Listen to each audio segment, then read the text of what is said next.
Well, good evening, everyone. It's really good to be together. And, as we're chatting, we're talking about that this is really a moment of being at home, being together in this space. And what could be more of a sign of that than beginning our evening together with all of the schmoozing, all of the talking, all of the connecting. Tonight, we have the opportunity to hear a bit of the story of two of our very own. Two who are so dear to us and who are doing and have done such incredible work in our world. And I'm actually deliberately not going to give as much of an introduction for Alan and for Josh, because I'm hoping that this evening can be partially hearing a bit of their story and letting them speak of their story from their words, from their mouths. That said, we also know that anytime we gather in a context. And tonight especially, we know that our hearts are heavy with so much that is taking place in our world, and especially what's taking place with our brothers and sisters in Israel and in the Middle East. And so this evening, we thought we might start by just contextualizing a little bit of this moment in time by hearing some very profound words that Josh offered on the floor in Sacramento in recent days, and then we might jump in. We will probably get into lighter topics in the evening as well, but knowing that we arrive here with a heavy heart, we thought we might begin that way.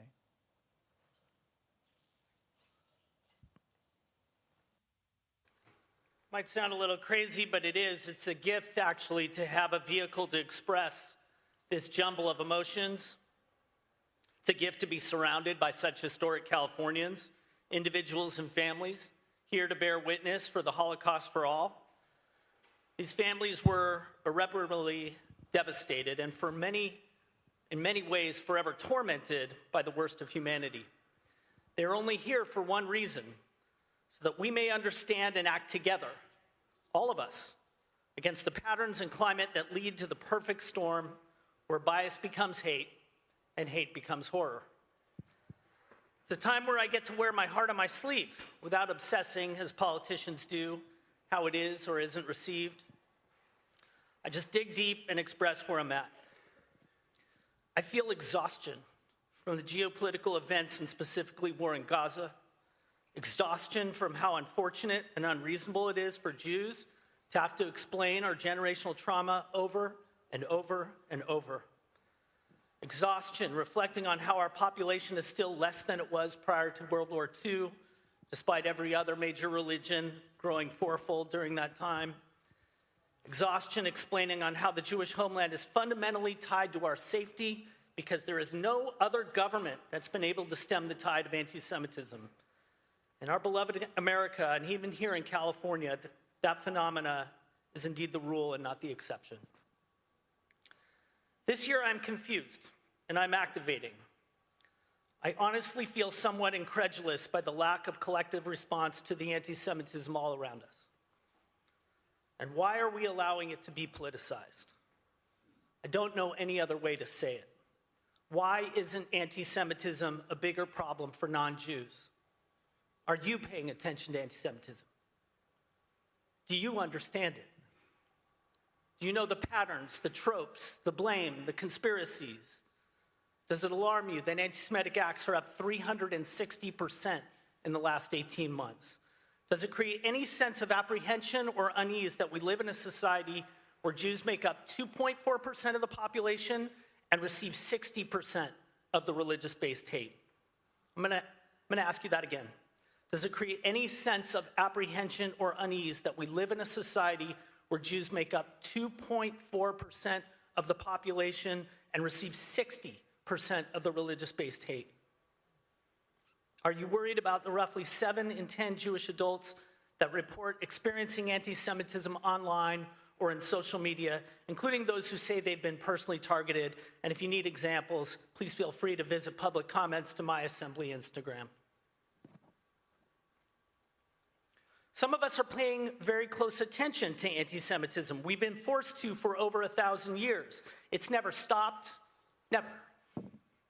But I'm specifically speaking of the roughly 1.3 million Jewish Californians, the Jewish members that are here on this floor, and the legislators here representing Jewish districts. For us, the problem isn't 90 years ago, it isn't 80 years ago, it's not even what this current spike of anti-Semitism means. The problem, my friends, is tomorrow, the next generation, the kids who are experiencing this climate now, the kids in school, our kids. They're passing this climate as normal, and I'm talking about April 2025, the climate where a governor with no authority over foreign policy, genocide Josh Shapiro's home is firebombed on Passover from an agitated leftist over foreign policy, and only a few days later, a Hitler, Nazi, infatuated rightist commits a mass shooting at Florida State. This month, the climate where anti-Semitism recklessly cites, where the administration recklessly cites anti-Semitism as a shield for a war on our institutions of higher learning without regard to the actual impacts on the ground for Jews.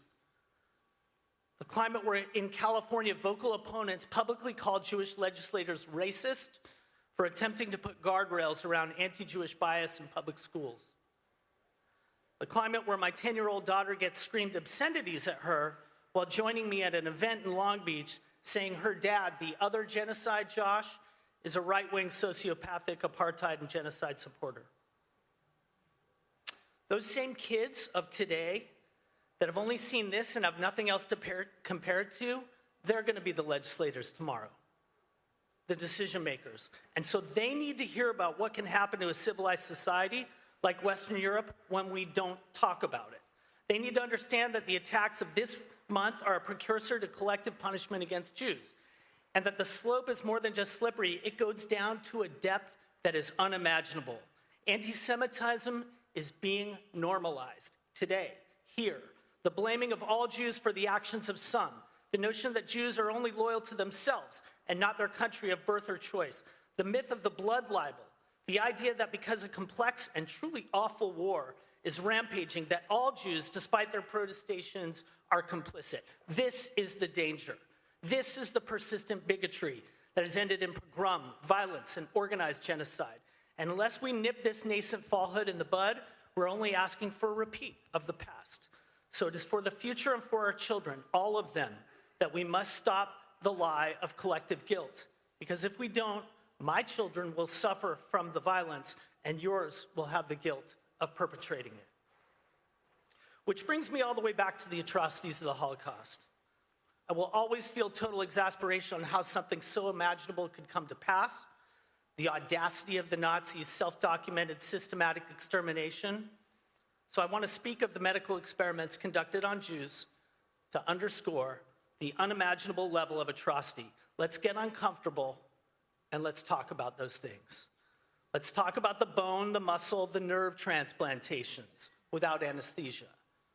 Let's discuss the experiments that were done on twins, the freezing and high altitude experiments, the experiments on blood coagulation, on seawater, on homosexuality, on sterilization, and on fertility. Let's talk about the lampshades that were made from our skin. That happened at Buchenwald. And also when you went to Buchenwald, the photo album of the director, also bound in our skin, proudly displayed. Let's talk about injecting blue dye into prisoners to see if it could create blue eyes, as we were the human guinea pigs requisite to design the master race. Let's acknowledge the gold forcibly extracted from Jewish teeth, melted down to make gold bars hidden in Swiss banks. It's so awful to say, and I know that it's awful to hear, but please understand us when we say, we cannot let this go. We're reminded of this every time anti-Semitism rises, and as it is rising now, we fear there is simply not enough alarm, because the actions of Hitler and the Nazis did not take place in a void. The crimes were committed were only possible because of widespread anti-Semitism across Europe and much of the world, including here in the United States. So I'm asking you to do more. I'm asking you for real solidarity, to stand up and prioritize turning the tide, because it will take all of us or else it just won't work. That's what history shows us again and again and again. That's why we commemorate the Holocaust, to symbolize that it just didn't happen It took a period of evolution for it to happen, and that want us to stand up against hatred clearly and early on. Members, respectfully ask for your aye vote on ACR 59. Don't mix pink salt and ice with these 3 ingredients unless you're ready to watch your pants start.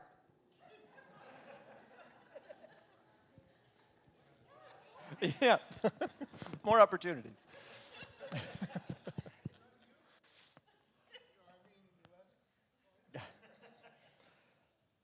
Josh, I've heard that now, I think, for the 3rd time, and your words are not only haunting, they're profound. And I think that there is something that has to be very dear and near to us that brings us speech or words from a place that are simply sharing what facts might be on the ground to a place where we're moved and where there's a call to action that comes not just, again, from those words, but from the heart. I know that Judaism has been a big part of your life, throughout your life. In fact, not too long ago, all 3 of us were right in this space, celebrating a life cycle event in your family. And I also have a sense, but I've never really had the opportunity to ask you just kind of outright, how has Judaism been a part of your path into this work, into representing us on the state level, and how has it inspired you to do this work of making this world into the place that we know it has to be, not just that it can? Oh, okay. Well, first of all, I want to say Shabbat Shalom, everybody. Shabbat shalom. It's if you give me one quick second, it's so wonderful to be here with you. First of all, seeing so many faces, Rabbi, there are people in here who watched me grow up in this shul, and knew me running around these hallways and getting chastised by the rabbis at the time, and while I watched my girls do the same thing, and I'd look at them sternly, you can't do that. Of course, inside I was smiling and happy for that. But I feel so good when I come to Temple Israel. And I think this is a roundabout way of answering your question. I just feel this connection and community, and I feel safe, and I feel comfortable, and I feel understood. And there are very unique values, not only in Judaism, but in this community. And, how the confluence of those things together is something that I, truly identify with. And the values of Tikkun Olam are things that are important to all of us. If I can speak for you all, it is important to all of us. And all of us here are active, not just in our shul, in our Jewish community, but in our community as a whole. And I think that speaks to the Jewish community in Long Beach. For me, growing up here, there wasn't a huge Jewish community at all in Long Beach. And I went to Willard Elementary School, later to Signal Hill Elementary School. And for the most part, I was the only Jewish kid in class. My dad did his sabbatical years while he was a professor at Cal State Long Beach before he went into public service. For a year in Mexico and also a year in Spain. And same thing, there weren't around other Jews. And so this feeling of connection, I longed for it so much. I wanted it so badly. And I felt it at Temple, I felt it at the Jewish Community Center, and I realized that is something that I would want to seek out for the rest of my life. And that drove me into wanting to go to Israel and spend time in Israel and understand why Jews are so connected fundamentally to Israel and feeling connection with each other. And so I have to say, Rabbi, that growing up here and being at this temple totally and completely connected me with this broader obligation to the larger community and how to synthesize that with Judaism. And it has been the greatest gift for me. And as you can see, I prioritize that in the work that I do, as do all Jewish legislators right now. And you should feel very, very proud of the Jewish legislators in the state legislature, the Legislative Jewish Caucus, all of us who are really taking a lot of risks right now to insist upon meeting this moment, in our history, and it is a historic time. Thank you, Josh. I'm imagining this moment where you're in Long Beach and you're going to different places, and that your Judaism is even more identified because there's not as many Jews, in your class or whatever it might be. And actually, I'm actually hoping to ask Alan you a question about this, because I'm picturing also that we were chatting a little bit before, and you were saying that you came out to teach. You came out to teach at Cal State Long Beach, and if I'm remembering correctly, you were in the Northeast before that. Or maybe I'm incorrect in that, but I was in New York City. that would be the Northeast. I don't the know about Northeast. this Northeast. Right. It took me a while to learn the difference between New England and New York. Yeah. But I feel like in New York, right? Lenny Bruce said once, when you're in New York, even when you're not Jewish, you're Jewish, right? That there's everywhere you go, there's Judaism everywhere, right? And coming out here, that there might have been a different identity that came up, not to say that that wasn't a strong part of who you were when you were in New York.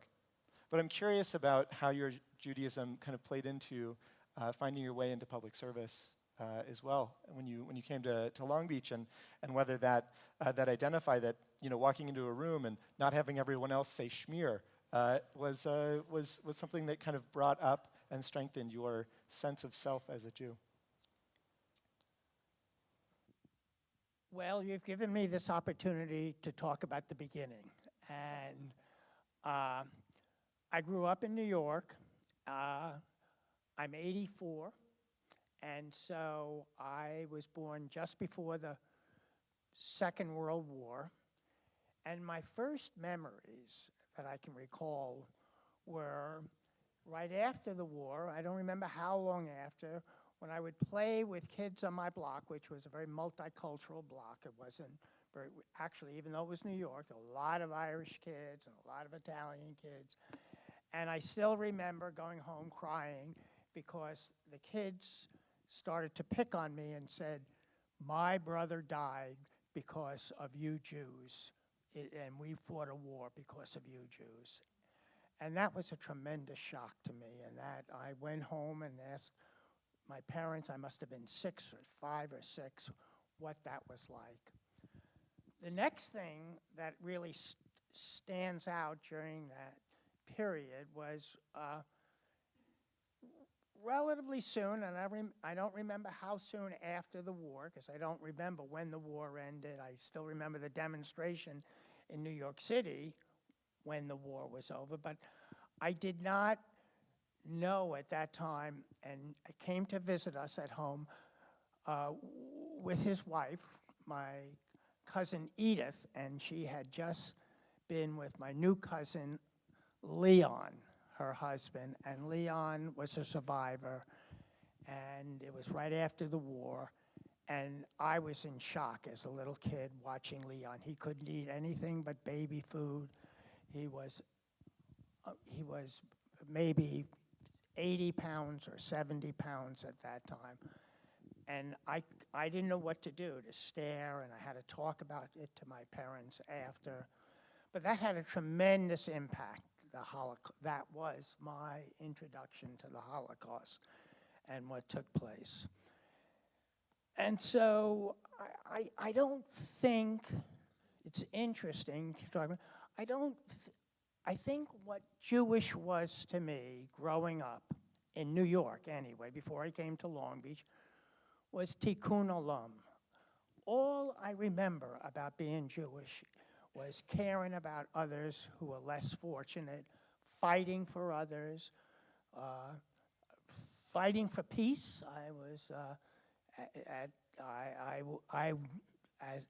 Even though I didn't know what it was, when I was about 10 years old or 12, I marched for Adlai Stevenson. I didn't know, that very much, but I did. I was a member of first Teenagers for Task, Teenagers for Stevenson and Kefauver.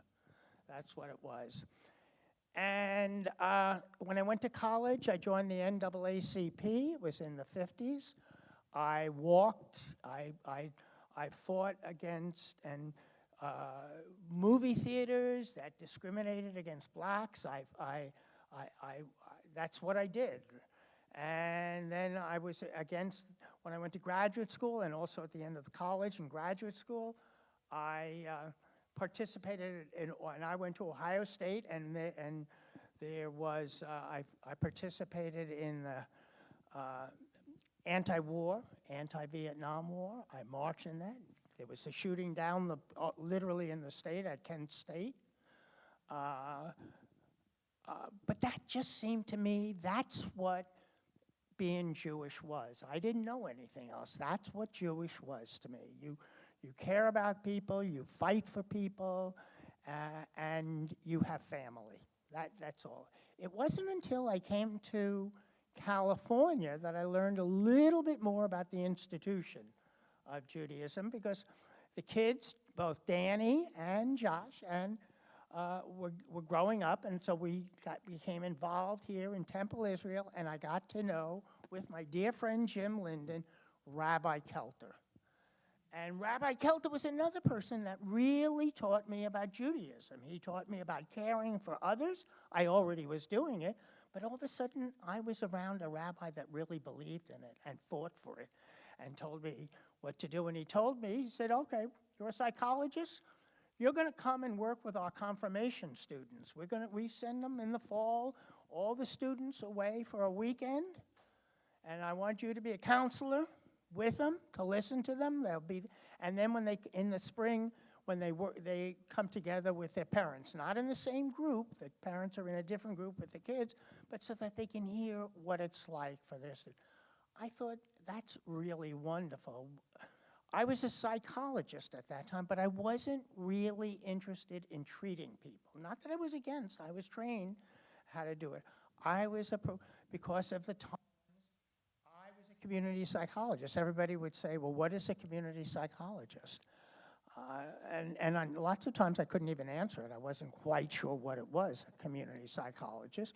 But it meant you were interested in prevention, you were interested in promoting well-being, you were interested in empowering people, you were interested in, and that's what really began to influence me politically, that my role was to try to work with other groups and become involved with those groups and to find their strengths, not their weaknesses, work with their strengths and work on that. And that's how I became very involved as a community activist here early on.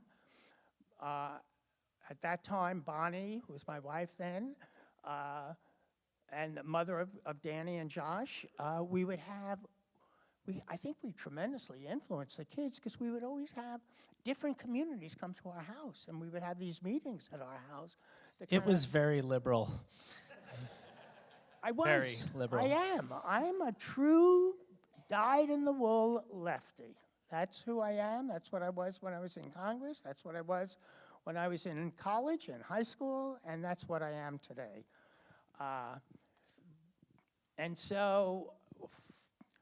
And as I said, it was Wally that brought me into the Jewish community by saying, I want you to work for the Jewish community. I want you to be here. I'm counting on you. And he said, plus, I need a partner to play tennis. So Wally and I played tennis and talked about the world every Friday before. There was something about Temple that opened me up to a less liberal world. My 5th grade teacher here, Shoshana Eli, taught us about the Jewish Defense League, taught us about standing up and not being pushed around. My 4th grade teacher, and then ultimately my bar mitzvah class teacher, Martha Pazalski, who many of you remember, of course, was tattooed from her time in concentration camp. And that opened me and exposed me to something completely and totally different. And so it was really interesting, all the things that my dad was talking about, because it wasn't just the world, California, Long Beach in the 70s. Judaism and there was a very, very progressive movement within Judaism. Camp Komarov, the original Camp Komarov, that my parents sent me to every summer, basically the whole summer. And we used to sing songs from Bob Dylan and other anti-war songs about Vietnam and so forth. And it was just a very, very progressive environment. And there would be a contrast between that and the things that I would see in the news or experiences that I would have in Long Beach schools. Because like you, Dad, it was tough. You know, whenever there was a major Christian holiday, my teachers never failed, would want me to stand up in front of the entire class and talk about the equivalent Jewish holiday. Of course, there's no equivalent Jewish holiday. So I would have to stand up and talk about Hanukkah during Christmas time. Of course, if you go to Israel, Hanukkah is like the 10th most important holiday in the country. It's very important here because of Jewish kids, right? And teachers and others thought that was a really important thing. They're so well-intentioned as it related to that, but kids ended up bullying me, chasing me home from school, things around that. And sometimes sort of this very open and progressive outlook, and I am a progressive, I'm a liberal like my dad. Some of that well-intention didn't always end up, on the ground with the best outcomes, and it was often very difficult. And so, I kind of learned from that there had to be a balance. Tikkun Olam is the baseline for everything. Being connected to the community is critically important. But we cannot ever, sacrifice for others at our own expense. And so I really appreciate Temple for exposing me to all different types of viewpoints and not just the ones that I learned at home. It was very, very important to me. I think that's one of the incredible things about being in a community, and especially as kind of media, interactions shift.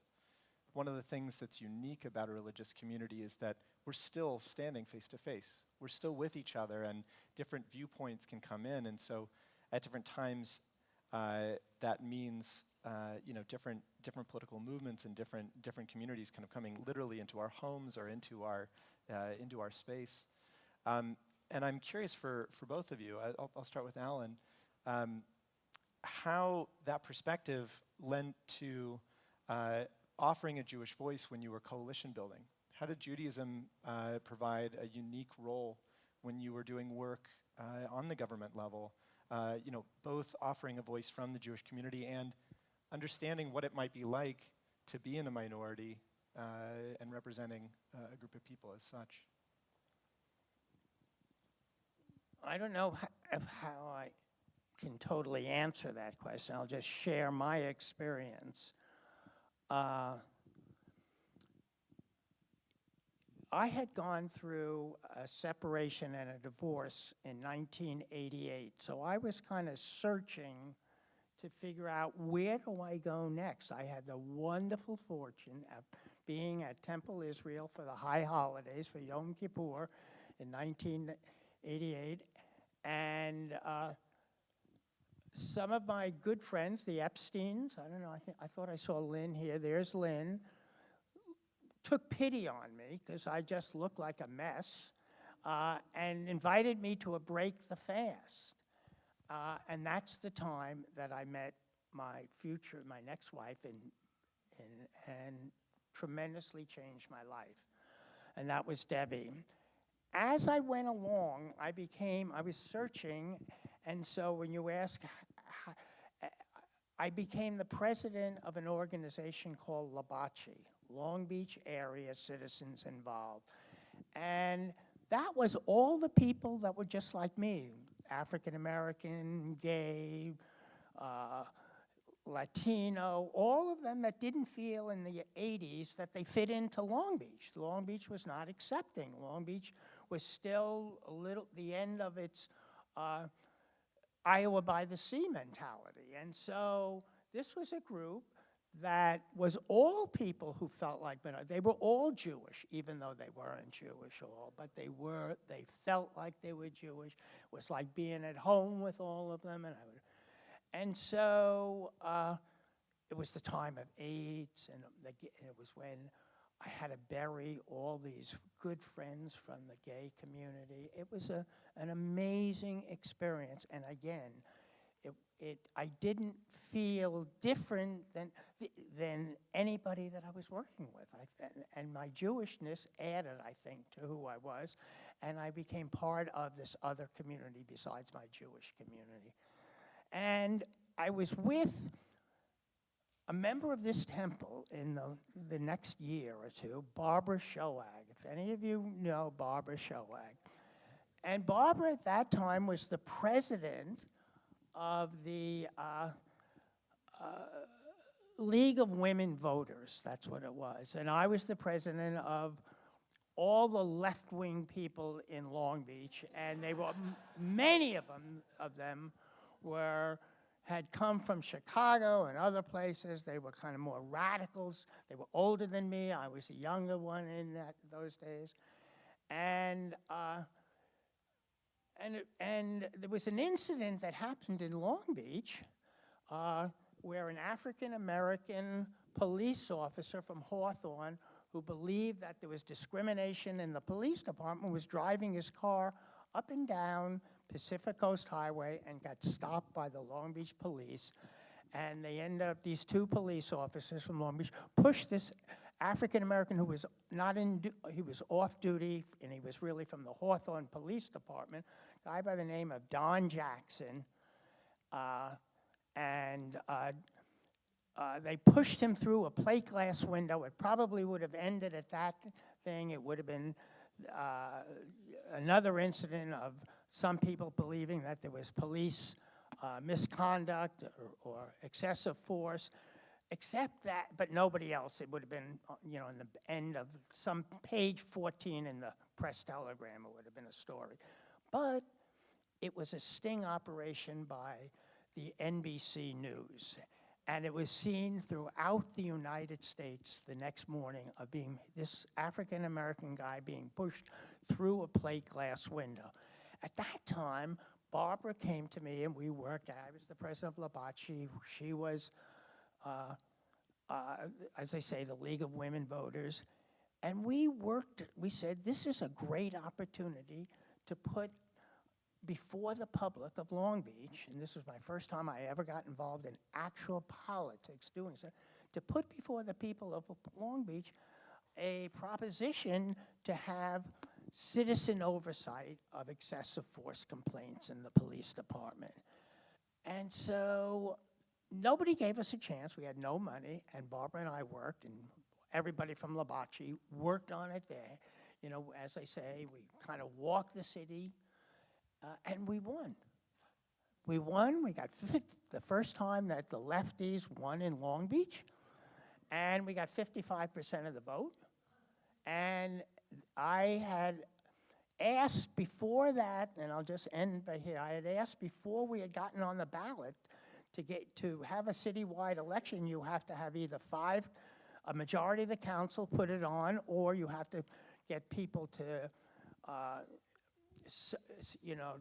do it by number of signatures on ballots. We didn't have the money to collect the signatures. We needed 5 council members. We had 4. I went to my own council member and I said, I need your help now. I just need you to put it on the ballot. You don't have to support it. Just help us put it on the ballot. And he said, I'm too busy to do it. So we found someone else to do it, put it on the ballot, another council member. After we had it on the ballot, the day we won the election, I declared that I was running for city council. And that was the beginning, against the person who wouldn't put it on the ballot for the people of Long Beach. And that's how I got in politics. That's what I was a professor at Cal. I was not going to be running, but I was so mad at my council member for not helping the community when they needed it, because people would forget about this incident. It was the timing was right, and you find out in life, it's a lot of it is doing the right thing, but you have to be lucky also, and you have to have the right timing. And that was the timing, and we won that election, and we wouldn't have done it without the league, and that propelled me to get involved in elected politics.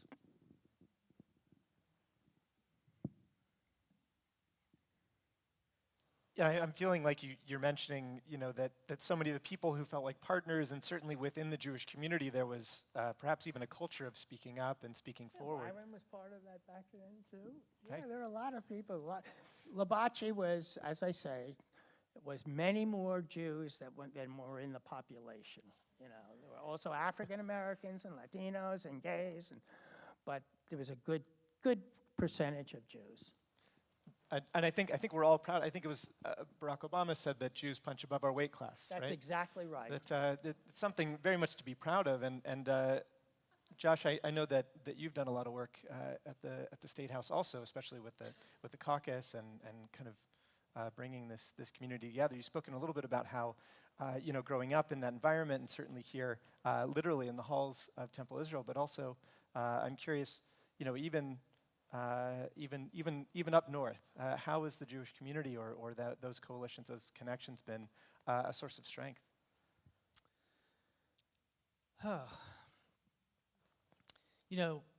Politics is a wild beast right now, as everybody is feeling.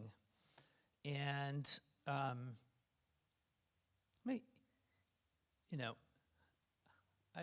hope I don't offend anybody here, but I really feel for our immigrant community right now.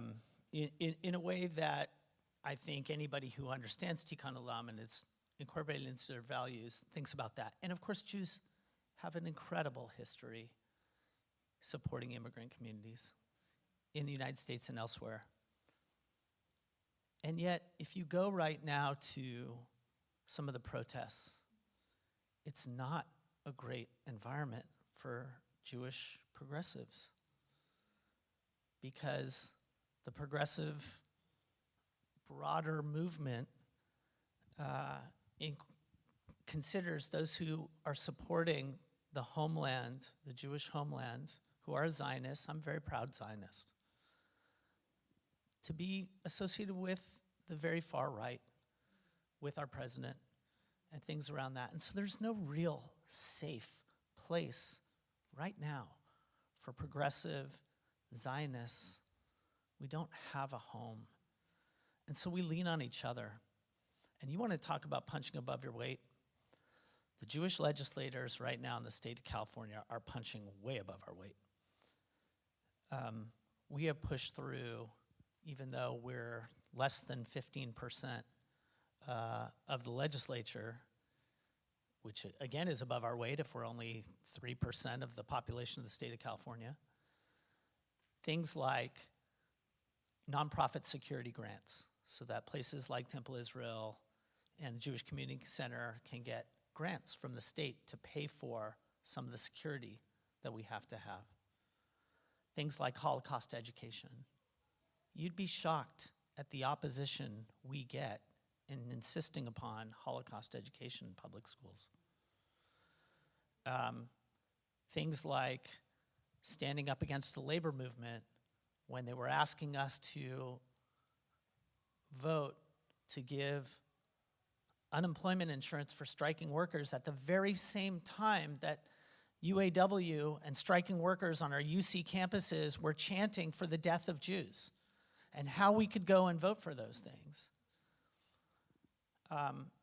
So we find community within ourselves, and we stand proud of the values that we've learned growing up and the values that represent this community and pretty much throughout the state of California for the Jewish community as a whole. And what's been really wonderful, and for those of you who've been around the block and know this, for all the crises that our community has been through, is across the political spectrum, how the Jewish community bands together and leans on each other. And what an unbelievable feeling that is.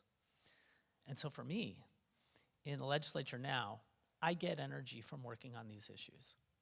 I get energy from working with my colleagues. I get unbelievable energy when I go speak and I go meet in different Jewish communities where I don't know anybody. That's unspeakably amazing. And it's that strength, that community, that resilience that gets us through the toughest times, because it's dizzying today. It was bad enough before 2 days ago, and now Israel is in this horrific war right now with Iran. And the hits are going to keep on coming. And we know that, and we know the only way we stay standing is when we lean on each other.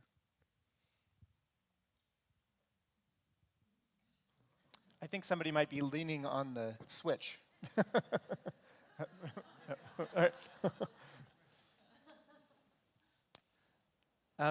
Josh, you spoke a little bit about thinking about the next generation, the generation that's coming.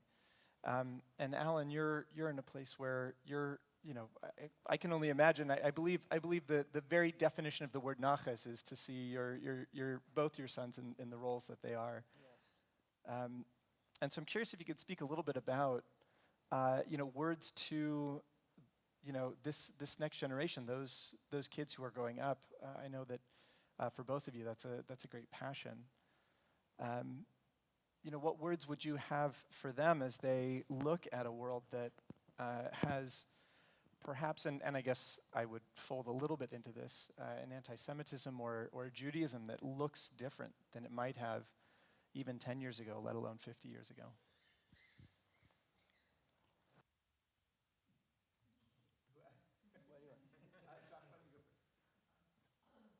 Well, first of all, I won the dad lottery. I'm 55 years old. I still get mentored by my dad. So that's incredibly lucky. Less lucky that his hair is still darker than mine, but... Not really.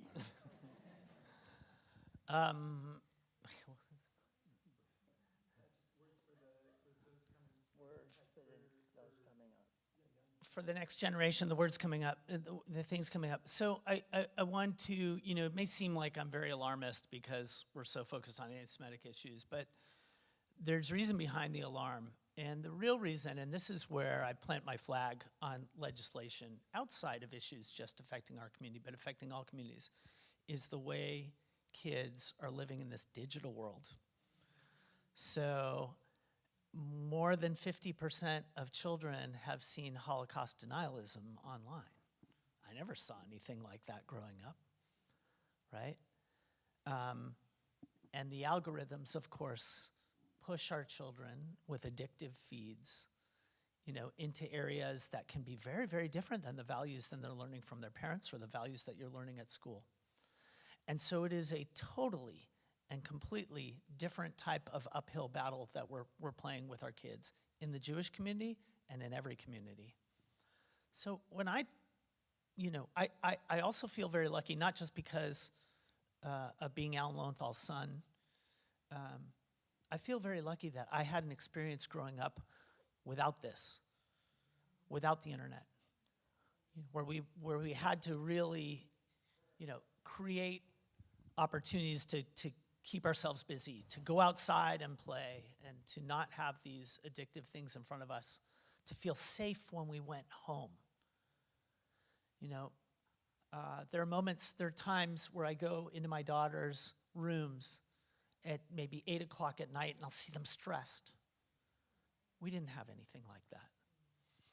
So the most important thing when we're talking to kids these days is just to make sure that they need to feel this sort of intergenerational connection, to feel trust with people who experience something completely different growing up, and to have the concerns and fears that we have of the things that they're going through resonate with them and make sure they understand. And I see this at Temple every time I walk in here, that we have their backs. and to build that trust and to build that connection, and don't let them self-isolate, and don't let them get sucked into, something that doesn't connect with the values that they're learning at home and what they're learning at school and so forth. So, for this generation, it's really, to me, about staying connected with them, staying completely connected with them. I feel like Temple Israel, and so many of you contribute to Temple and contribute to Jewish Long Beach and contribute to Jewish organizations. And we don't do that for us. We do that for the next generations, and to make sure that they're continuing to learn these values and that they're continuing to build connections within the Jewish community. I made a joke a little bit before about being proud of my kids for running through the halls and so forth. But the real thing that I tell my girls is, look around at your classmates in your bat mitzvah class. These are going to be people that you're going to see and be connected with the rest of your life. And it's true, because some of my classmates here at Temple Israel, 50 years later, remain the best friends that I have. So, a lot of this is baked in to becoming a bar bat mitzvah. It's baked into the lessons that and just assuring them it's what you're experiencing in real life that matters, not the things that are pulling you away from that.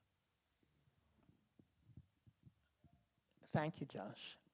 I was thinking about, and I don't have a fixed answer for this, about kind of communicating with younger people, and it's very interesting. We're living in a time where there's great pressures to conform and not to dissent, to still feel part. And what we're talking about is, how can we, and we as Jews, we feel, what we feel with other Jews is we feel safe. We feel like it's our community, we're safe. And there aren't too many other places where we feel that safety. But also, to me, what that means is, how can we teach people, and how do we learn ourselves, that we can believe in things but still disagree with people within it? And that's a tough one. When I first went to Congress, I knew nothing about the different pro-Israel groups. I figured, I came from Temple Israel, I hung around with Jews, I was pro-Israel, I remember when the Israel was in 1948, when David Ben-Gurion announced their independence. It gave me great pride. I felt like I was part of that. And even though I was an American and really wasn't connected in many ways to Israel and that kind. And so when I got to Congress, I didn't really know how to do, what to do. And I will tell you, it's really important for young people to find their way, but to understand that there are places where they can feel safe and also disagree completely. And that's when I joined and became very active in J Street in Congress. J Street was my place as a Jew to feel safe, to disagree even within J Street frequently with where they, but also to not to have to preach the party line. And that was the Jewish party line, or the Israeli, even though I was pro-Israel and cared about Israel. And in my gut, at my earliest memory, was the excitement of Israel's experience. I only felt safe when I was around people who believed that, but also could disagree with some of the things that go on with the Israeli government, yet was still proud to call themselves pro-Israel. I think young people are going to have to find their safe places. And there has to be institutions and places out there. I was very lucky in Congress to have found J Street, because that resonated with who I was. J Street didn't change me, it just allowed me to be myself and to disagree with Israel and yet love Israel. And so that's what I would say to how to find those safe places. You know, I think it's remarkable when I think about what Judaism has been for not just decades and not just centuries, but really thousands of years. It's been different ways of having conversations about what might be happening in our lives. And I'm proud that we have a Torah and a textual tradition that goes into some of the more easy things about Judaism, some of the more easy things about our world, and some of the more challenging things about our world as well. And in all of it, my image for that is us sitting around the table. In fact, there's a lot of discussion about what those earliest Jewish practices are, and so often the discussion comes down to the rituals that we sit our very youngest kids down and we say, candles, kiddush, and motzi on Friday night, right? Well, why do we have those three things? Because those are the things that bring people together. How many times have we heard the expression breaking bread together? At its core, I think what we have in our community is a space to feel like we can discuss the things that might be difficult, the things where we agree and disagree, and ultimately, and most importantly, to not only be able to hash out those ideas, but to feel at home while we're having those conversations. Alan and Josh, I want to thank you both so much for sitting and having those conversations with each and every one of us, for holding what our voice is here in the congregation and in the community and bringing it to such important spaces throughout your work, and for being such critical and vital and wonderful parts of our community. Thank you for being here tonight, and thank you for being a part of this beautiful synagogue we get to share. Thank you.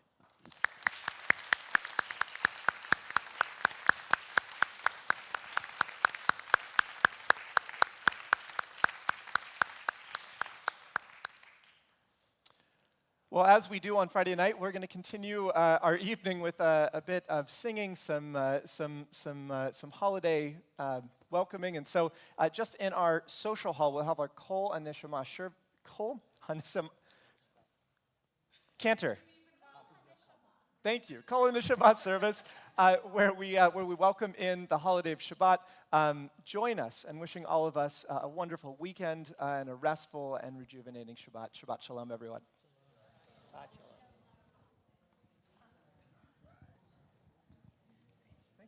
Thank you. Thank you. That was awesome. Wanted to throw you guys softies, and you just jumped right in. I'm gonna go for that.